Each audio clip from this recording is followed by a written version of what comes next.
नमस्ते दोस्तों, आज बात करेंगे हम लोग सोने और चांदी की, क्योंकि भारत के हर घर को मिलाकर भारत में आज की डेट में हजारों टन सोना है और ये नंबर इतना बड़ा है कि अगर कैलकुलेट करने बैठो इंडियन हाउस होल्ड में लगभग 25,000 से 28,000 टन तक का गोल्ड पड़ा है। इसका वैल्यूएशन लगभग $3 ट्रिलियन के आसपास का है। अब अगर आपको इसका साइज का अंदाजा लगाना हो तो इंडियन हाउस होल्ड गोल्ड का जो साइज है वो 5 सेंट्रल बैंक की गोल्ड रिजर्व से भी ज्यादा है, और वो 5 सेंट्रल टॉप 5 सेंट्रल बैंक की बात कर रहा हूँ मैं, जैसे कि US, Germany, Italy, France and Russia. पर क्या कभी आपने सोचा है कि ये गोल्ड, सिल्वर, कॉपर और ये जितने भी प्रीशियस मेटल होते हैं उनका वैल्यूएशन इतना ज्यादा क्यों होता है? गोल्ड और सिल्वर में एग्जैक्टली फर्क क्या है? आज यही सारी बातें करेंगे हम लोग एक ही वीडियो में और समझने की कोशिश करेंगे कुछ ऐसी बातें जो शायद आपको ना पता हो।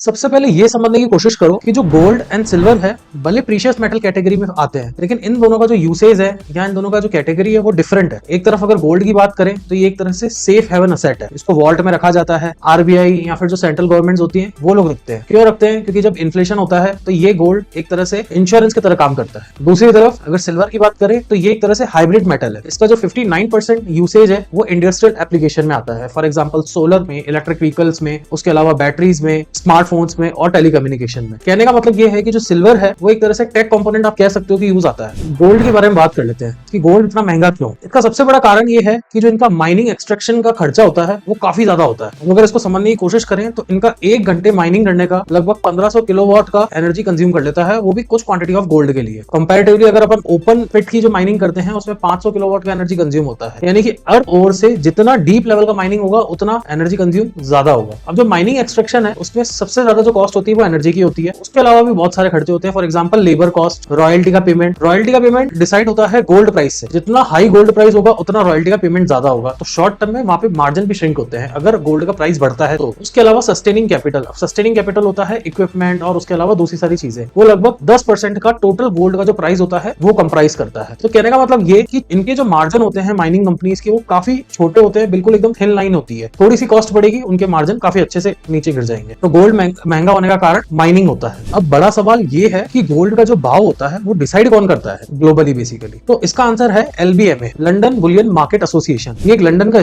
इंस्टीट्यूट है। ये दिन में 2 बार भाव तय करता है, एक सुबह और एक दोपहर में, लंदन के टाइम के हिसाब से। अभी भाव तय कैसे करता है? तो ये ऑक्शन विंडो प्रोवाइड कराता है जहाँ पे बड़े बड़े बैंक आके ऑक्शन करते हैं, बिड लगाते हैं, जैसे कि JP Morgan, bank of America और HSBC, और जहाँ पे ले और बेच का भाव मिल जाता है वो भाव फिक्स हो जाता है। लेकिन ये एक आधी स्टोरी है। एक दूसरा इंस्टीट्यूट है शिकागो का एक्सचेंज, जिसको कॉमेक्स एक्सचेंज बोला जाता है। ये लोग फ्यूचर के भाव तय करते हैं। कहने का मतलब ये है जो LBMA है वो हाजिरी के भाव तय करता है और जो कॉमेक्स है वो फ्यूचर डेरिवेटिव के भाव तय करता है। दोनों का जो प्राइस है वो लिंक होता है। उसके अलावा जो उनका मूवमेंट होता है वो डायरेक्शनल होता है, सिमिलर डायरेक्शन काम करते हैं। अगर शॉर्ट में इसको समझना है तो ऐसा है, जो हमारे MCX पे भाव छपते हैं वो कॉमेक्स के थ्रू आते हैं और जो कॉमेक्स का भाव होता है वो इन्फ्लुएंस होता है LBMA से। भी समझ लेते हैं कि गोल्ड की डिमांड कैसे ड्राइव होती है। अगर इंडिया स्पेसिफिक बात करें तो लगभग पिछले साल का डेटा है, उसमें 40% जो डिमांड आई है वो ड्राइव हुई है फेस्टिवल, शादी और ऐसे ओकेजन से। उसके अलावा 20 से 25% जो डिमांड ड्राइव हुई थी वो हुई थी इन्वेस्टमेंट पॉइंट ऑफ व्यू से, जैसे लोगों ने ETF में, सॉवरेन गोल्ड बॉन्ड में, उसके अलावा बुलियन परचेज करे थे वैसे। बाकी 20 से 25% सेंट्रल बैंक बाय करते हैं, वो अपने गोल्ड रिजर्व्स को मेंटेन करते हैं ताकि वो लोग ग्लोबल इन्फ्लेशन को मेंटेन कर सके, उसको इंश्योर कर सके, क्योंकि जो गोल्ड होता है वो इन्फ्लेशन का एक तरह से इंश्योरेंस की तरह काम करता है। तो सेंट्रल बैंक उसको मेंटेन करने के लिए भी गोल्ड को रिजर्व करते हैं। उसके अलावा कुछ 5-7% की डिमांड होती है, वो इंडस्ट्री डिमांड होती है जो सर्किट बनाने में, AI कंडक्टर्स बनाने में और AI सर्वर बनाने में यूज आता है। यहाँ पर बात समझने की ये है कि जो सिल्वर की डिमांड होती है वो अलग तरीके से मूव करती है, उसके ड्राइवर अलग होते हैं। वहां पर सिर्फ आप लोग इन्वेस्टमेंट नहीं देखते हो, वो सिल्वर का जो यूज है वो इंडस्ट्रियल यूज होता है। आज की डेट में 59 to 60% का सिल्वर जो है वो इंडस्ट्री में यूज हो रहा है। अगर 2024 की बात करें तो वो चौथा साल था all time high demand point of view से। उस साल लगभग 650 मिलियन आउंस का सिल्वर की डिमांड थी, जिसमें से 20 से 25% सिल्वर की डिमांड सोलर में थी। आज की डेट में अपन जो सोलर पैनल देखते हैं उसमें लगभग 100 मिलीग्राम का सिल्वर यूज होता है। वहीं अगर बात करें इलेक्ट्रॉनिक व्हीकल की, उसमें एक कार में या एक व्हीकल में लगभग 25 से 30 ग्राम का सिल्वर यूज होता है, और अगर कन्वेंशनल व्हीकल है तो उसमें 2-3 गुना और ज्यादा यूज हो सकता है। उसके अलावा AI सेंटर्स, आपका 5G नेटवर्क और सेमीकंडक्टर, इन सारी चीजों में सिल्वर यूज होती है। और अभी रिसेंटली आज की डेट में जब हम लोग ये वीडियो रिकॉर्ड कर रहे हैं, एक डेटा सामने आया है जहाँ पे ये पता लगा है कि सैमसंग एक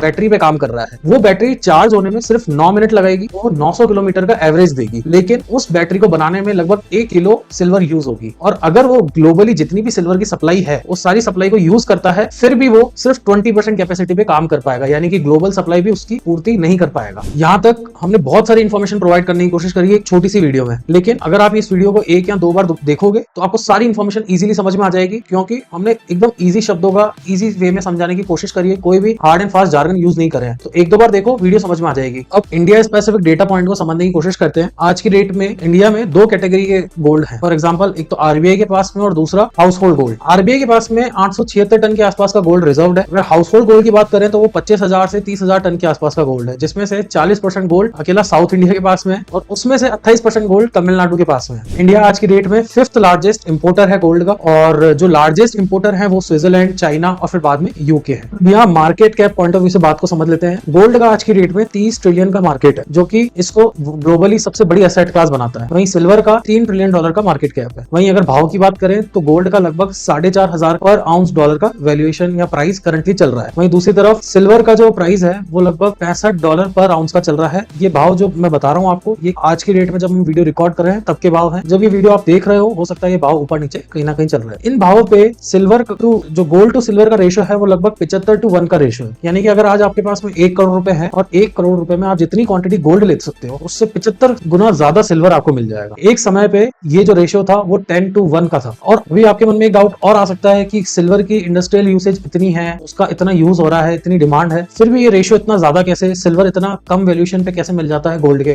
कंपैरिजन में। तो देखो, गोल्ड की स्कैरसिटी आज भी सिल्वर से ज्यादा है, लेकिन मैं एक चीज का बिलीवर हूँ, जो समय की अच्छी बात होती है वो बदलता जरूर है। और यहाँ जो मैंने बात बोली है उससे समझदार को इशारा काफी है। अब यहाँ पर एक डायरेक्ट बात करते हैं कि इतनी अपने रामायण तो कर ली, लेकिन हमको गोल्ड और सिल्वर में इन्वेस्ट कैसे करना है। अगर हमको करना है तो मैं यहाँ पे ये बता रहा हूँ, इन्वेस्ट कैसे कर सकते हैं, करना है नहीं करना है ये आपका कॉल है, ये आपकी जिम्मेदारी है। इन्वेस्ट कैसे कर सकते हैं गोल्ड एंड सिल्वर में, हम लोग ETF के थ्रू कर सकते हैं। आजकल इंटरनेशनल ETFs भी आते हैं अगर आपको ग्लोबल एक्सपोजर चाहिए। उसके अलावा MCX पे आप लोग डेरिवेटिव ट्रेड कर सकते हो, हाजिरी में सोना चांदी उठा सकते हो। उसके अलावा आप बुलियन में ट्रेड कर सकते हो और सोवरेन गोल्ड बॉन्ड्स में ट्रेड कर सकते हो। ये बहुत सारे तरीके हैं आपको ट्रेड करने के, लेकिन इन चीजों में काफी रिस्क है। रिस्क है मतलब कि आप यहाँ पे कुछ चीजें हैं जो एनालाइज कर सकते हो इन्वेस्ट करने से पहले। जैसे अगर आपको ETF में दिमाग लगाना है तो वहाँ पे आपको एक्सपेंस रेशियो का एनालिसिस करना पड़ेगा। उसके अलावा अगर आप डिजिटल गोल्ड ले रहे हो तो वो ध्यान रखना कि रेगुलेटेड नहीं होता है वो सेक्टर, तो वहां पर आपको एक वो चैलेंज देखने को मिल सकता है। अगर कोई बॉन्ड है तो वहां पे आपको लिक्विडिटी चेक करनी पड़ेगी। उसके अलावा अगर आप हाजिरी में यानी कि फिजिकल गोल्ड या सिल्वर ले रहे हो तो उसकी स्टोरेज कॉस्ट का आपको दिमाग लगाना पड़ेगा। फॉर एग्जांपल, हम लोग गोल्ड लेते हैं तो उसको बैंक के लॉकर्स में या कहीं पे भी रखवाते हैं तो वो लॉकर फी भी उसकी कॉस्टिंग होती है, तो हमको वो भी एक चैलेंज देखना पड़ेगा। और फाइनली MCX पे, अब अगर आप MCX पे गोल्ड और सिल्वर में ट्रेडिंग या इन्वेस्टमेंट अपॉर्चुनिटी देखते हो तो वो बहुत हाई लीवरेज प्रोडक्ट होते हैं, तो वहां पर आपको आपकी कैपिटल और रिस्क एपेटाइट को भी इवेल्युएट करके फिर दिमाग लगाना पड़ेगा। अब अगर आपको अपना इन्वेस्टमेंट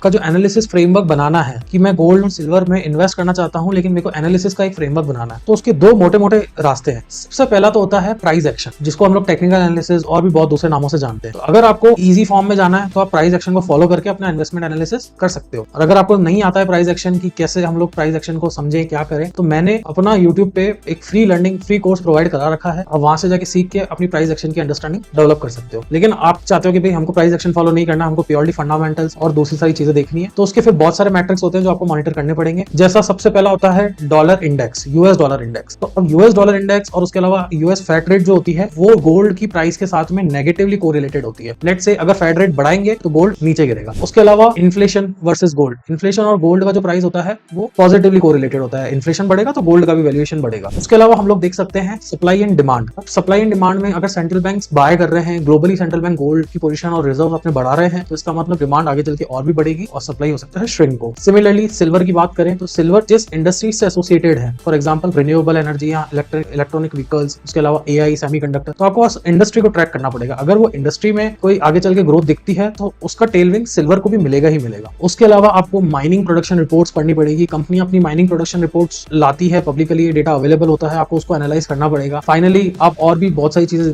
देख सकते हो, जैसे कि LBMA जो हमने बात करी थी, लंडन बुलियन मार्केट एसोसिएशन, उसकी एक इन्वेंटरी रिपोर्ट आती है, वो भी चेक कर सकते हो कि उसमें कितनी डिमांड और सप्लाई अवेलेबल है। और भी 2-4-5 चीजें होती हैं जिनकी आप deep analysis monthly, quarterly, periodical basis पे कर सकते हो अगर आपको गोल्ड के और सिल्वर के प्राइसेस पे एनालिसिस करनी है, उसका एक फ्रेमवर्क बनाना है। तो अब हम हमारे वीडियो के एंड में आ गए हैं, कंक्लूजन में आ गए हैं। मैं जानता हूँ इस वीडियो में बहुत सारी इन्फॉर्मेशन अवेलेबल है, बहुत सारी इन्फॉर्मेशन डालने की कोशिश करी हमने। अगर आप इस वीडियो को दोबारा से देखोगे और समझने की कोशिश करोगे, इजीली समझ में आ जाएगा, आप कुछ भी मिस आउट नहीं करोगे। फिर भी कुछ नहीं समझ में आता है तो कमेंट करके बताइए, मैं आपके डाउट को क्लियर करने की कोशिश करूंगा। अगर ये वीडियो हेल्पफुल लगा लगा हो तो हमारे चैनल को सब्सक्राइब कीजिए, इस वीडियो को लाइक कीजिए। हमने हमारे चैनल पे प्रीमियम कोर्स, एकदम पेड कोर्स को फ्री में अवेलेबल कर रखा है। इस अपॉर्चुनिटी को ग्रैब कीजिए ताकि आप अपनी इन्वेस्टमेंट जर्नी में सफल हो पाओ। नमस्ते।